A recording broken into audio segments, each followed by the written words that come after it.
اس حوالے سے پہلے ریکی کر کے یہ معلوم کر لیا گیا تھا کہ ایکمان ہر شام تقریباً 7:40 پر بس نمبر 203 کے ذریعے گھر واپس آتے اور پھر اپنے گھر پہنچنے کے لیے تھوڑا فاصلہ پیدل طے کیا کرتے۔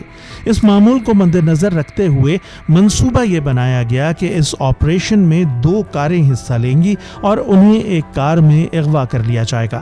ایکمان کو بس سے اترتے ہی اغوا کر لیا گیا۔ 20 مئی کی رات ایکمان کو اسرائیلی ایئر لائن کے کارکن کا لباس پہنایا گیا۔ زیف زکرونی کے نام سے ایک جعلی شناختی کارڈ ان کی جیب میں رکھا گیا اور اگلے دن ان کا طیارہ تل ابیب میں اترا۔ یہ خبر ان کے اسرائیل پہنچنے کے 2 دن بعد دنیا کے سامنے رکھی گئی۔ کئی ماہ تک چلنے والے مقدمے میں 15 کیسز میں قصوروار پائے جانے کے بعد انہیں بالآخر موت کی سزا سنا دی گئی۔